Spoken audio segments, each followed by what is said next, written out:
کر رہے ہیں اور قربانیوں کے لیے بھی تیار کر رہے ہیں. دنیا کہتی ہے کہ جب معاشی کرائسس آتے ہیں، معیشت دان یہ کہا کرتے ہیں، تو غربت کا ایک شیطانی چکر جو ہے شروع ہو جاتا ہے.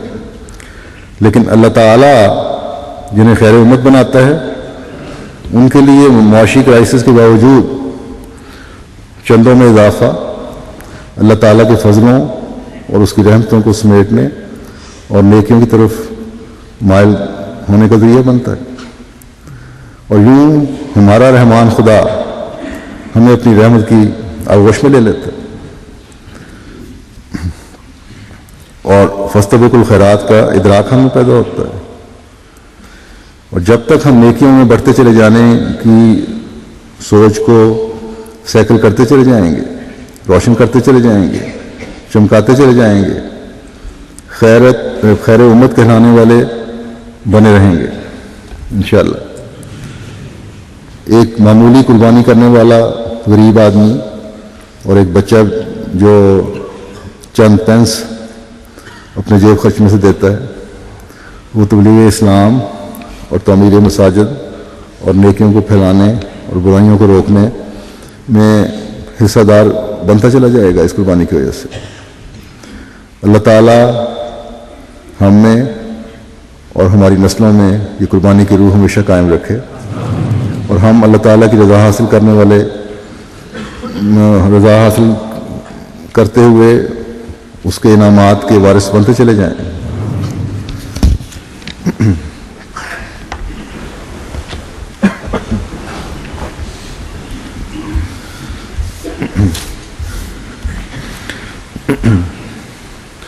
الحمد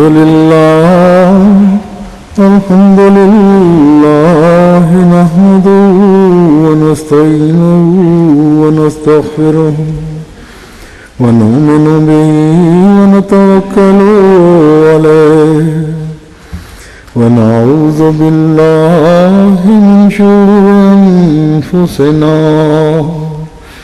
ومن سيئات أعمالنا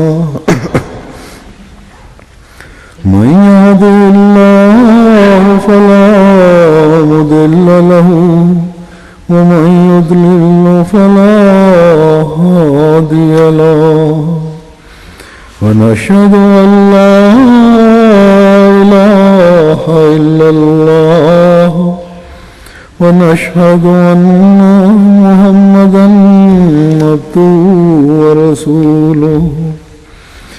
عباد الله رحمكم الله إن الله يأمر بالعدل والإحسان وإيتاء ذي القربى وينهى عن الفحشاء والمنكر والبغي يعظكم لعلكم تذكرون. اذكروا الله يذكركم وادعوه يستجب لكم ولذكر الله أكبر.